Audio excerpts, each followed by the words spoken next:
Hey buddies, I made this video recently of Liz Truss doing a header, there you go, which within one day had got 5 million views on Twitter. It went kind of viral. So I thought it'd be interesting just to break down the kind of After Effects techniques used to make that, because there's some good tips in here, some good little techniques. So first thing I need to do is let's go to the original video here, which is this clip, okay, and it's this section here of play it. They're doing a little. There it is. Okay. So if I take that, let's just make a new file from that, so we can go backwards and forwards between the two. See what I did. Okay. So I've got the clip here. So what I need to do is I need to somehow remove Liz Truss here from the background. Obviously, it's not shot on a green screen, so how do you go about doing that? Well, you could mask it, but that means you've got to go through every single frame by hand, okay? But there's a better way to do it, and that's a process called rotoscoping, okay? And now you've got this handy tool, let's zoom in a bit, that allows you to basically draw, okay, I'm going to draw around Liz Truss here. Okay, you've got to kind of refine it, so I'm going to do it roughly. Just draw with my mouse, okay, you can see here. I've got to get cut, okay. So we're kind of, now if we jump back to the composition here, you can see, alright, we've got it, but obviously we've got to refine this. So let's go back to the layer. So I need to remove some of this by holding down the Option key on the Mac there, and just that'll let me subtract the bits it's got wrong. So now I've got to draw that back in again. So what I'm looking for is to cut out the background parts. There you go. So I want to got the arm in there, got to get that in. Now in recent kind of years, After Effects has upgraded the Rotobrush tool, and it works much better than it used to. It's much faster, it's much better at clinging onto the edges, because of course it needs to follow these edges as the subject moves. So if I just play this, just hit the space bar, hit play, you'll see it's following the edges really well. Okay. And sometimes you might want to go in and just refine a bit there, so maybe pull a little bit of that hair back, okay, things like that. Just refine it. But basically that's all I did. It took no time at all. This would have taken ages before, even though it's just a few frames. If you mask it, you've got to go through every frame and adjust the mask. The Rotobrush tool does it much better. So if I go into the composition there, you can see there, I might just feather the edges a little bit more, soften it out. If you reduce chatter, that will just smooth the edges a little bit, give it a smoother kind of feel. Okay, pretty good. So we've cut Liz Truss out of the video. So we jump back into here. We've also got a background. Now I can put a background in. So I went on Google, downloaded a background. This one's kind of got a nice little in-joke in there, the old Thatcher stand there. So that was a good find. Okay, so I'll just paste that in, put it as the bottom layer. There you go.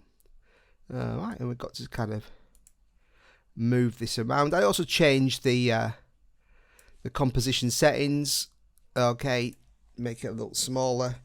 I think I made it 640 by 640.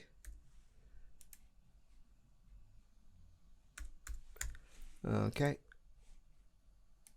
there you go. And so let's just remove that and copy and paste that back in again, and it should just go in the right spot where it was before. There you go.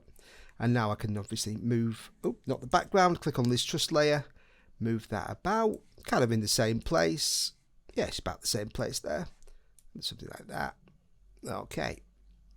Now if I play this on a loop, you'll see she's kind of moving a little bit. It's kind of sliding across. Okay, and on this one, she kind of remains in the same spot, which works better. So the way I did that, again, I could just keyframe the position on this. Could just hit P for position and try and keyframe it by keyframing every single frame, but I used another quick technique here. I did track and stabilize, track motion. Okay, and what I did was just go back to my selection tool. I put the track point just on.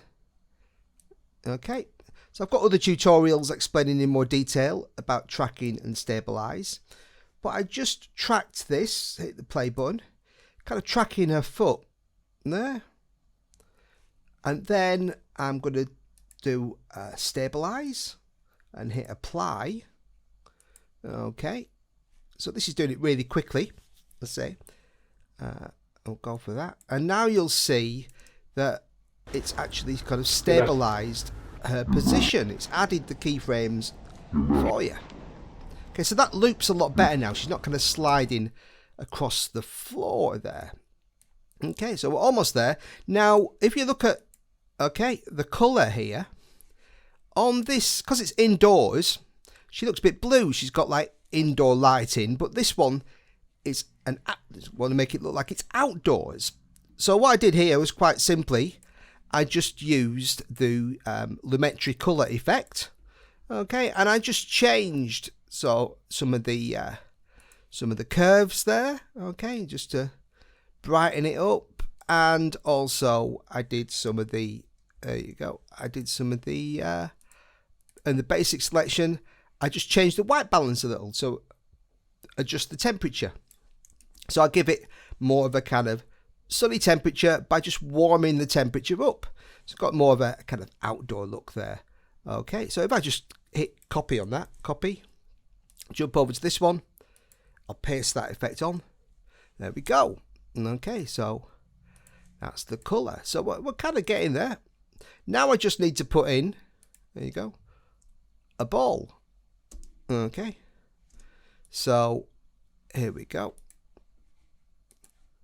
So jump over to this one, and in my project window, I found just a football graphic. Okay, it's massive, so I'm just going to hit the S key and scale that down. Okay, I'm going to move it off the screen, jump back to the start, and I'm going to hit the P key and add a position keyframe. Jump to back here. Okay, and I'm going to move that in. Okay, to hit the head, and just use this handle to sort of make it, rather than going a straight line, it's going to go up and down. So it's going to do that. Boom. And then it needs to come, okay, then it needs to just come back out again. Okay, and I can just adjust these handles here to kind of get it going on basically the same kind of trajectory. It's going to just come fly in and fly out. So just you see, it goes up and it goes that. So something like that. Oh, yeah. Okay. So you've got that going on. Now the ball itself, okay, it's not doing much, so I'm going to just add a little bit of rotation to this. Add a rotation keyframe there, and I'll just move that to the start, and then when she hits it, okay, I'm going to rotate it a little bit that way, and then as it comes back off, I'm just going to rotate it back in the opposite direction, so it kind of spins in and out. And when things move in real life on camera, okay, they don't stay sharply focused like this. If this was really moving, it'd have what's called some motion blur if it was captured by a real camera.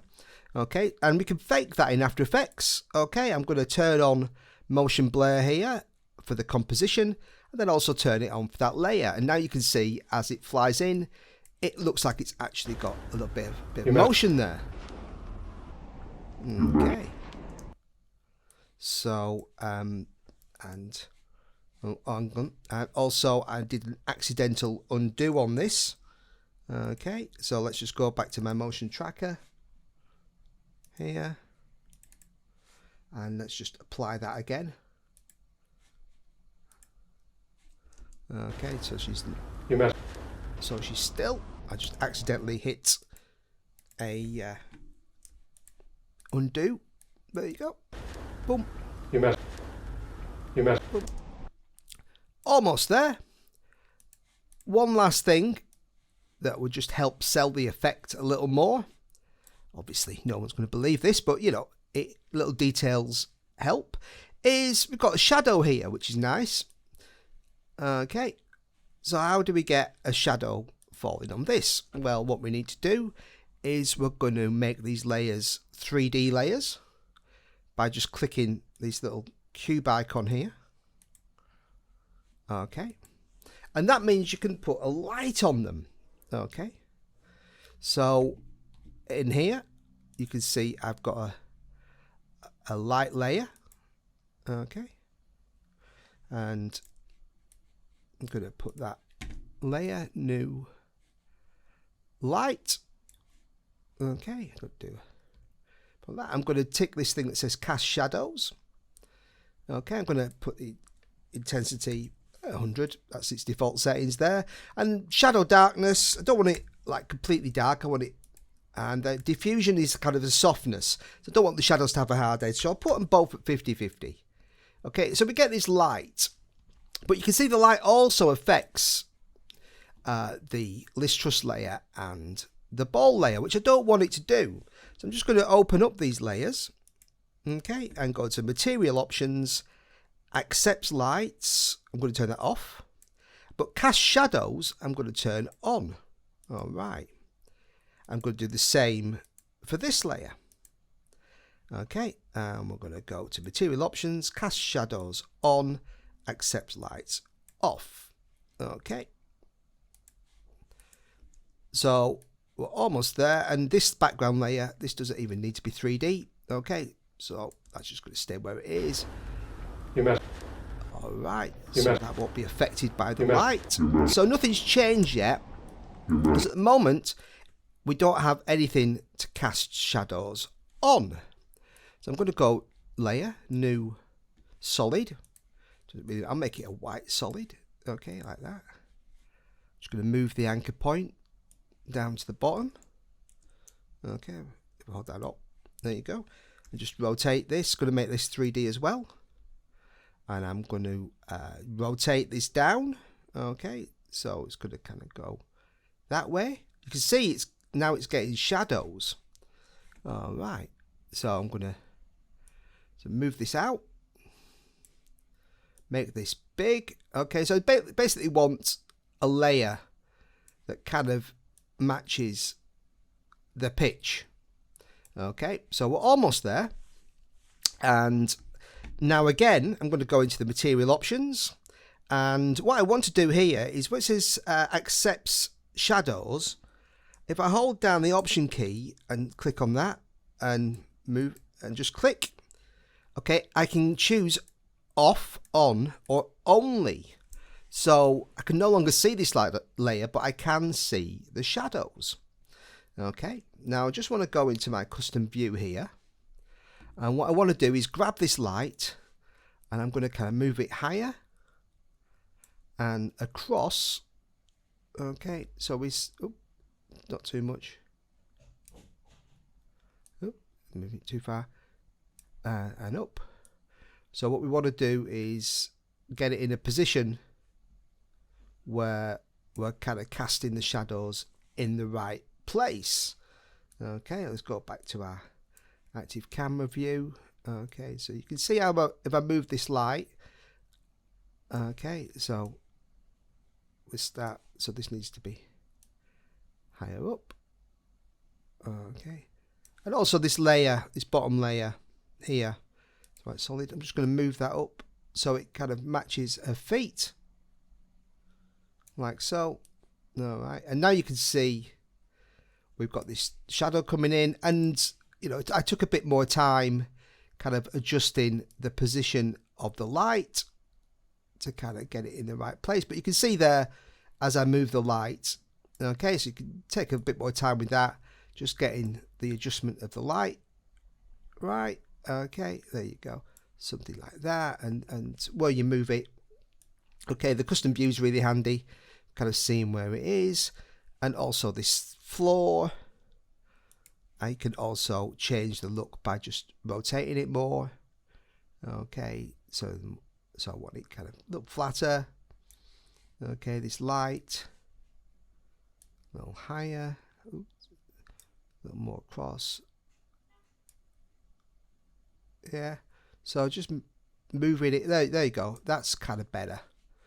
All right, so get it in the right place. Go back to your active camera. All right.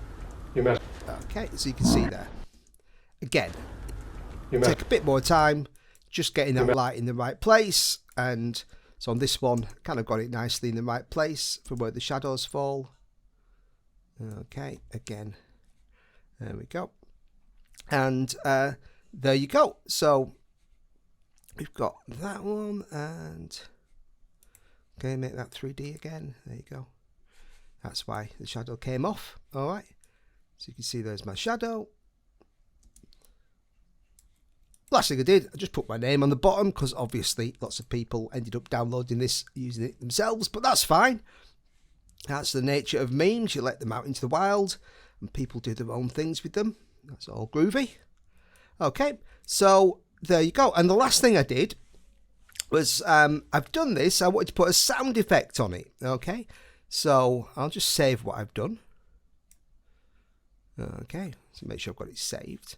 And now I could put the sound effect in After Effects, which is fine, but I prefer to use, Premiere. You know, just because it's a lot more visible on the timeline if I expand these, okay, where the sound is. And it's really easy. So if I go into After Effects and just drag this composition into Premiere, okay, and I can just drag it onto this little icon here to create a new timeline. There you go, expand all tracks. There you go, I'll take the sound off that one. There you go, you got that. And here I've just downloaded a little sound of a football header. Okay, and then I just need to put it in the right spot. That's about the right spot anyway. And there you go. So that's how we put the whole thing together. All right, and that was over on this one. That was like the final result. Okay, so thanks for watching. Cheers.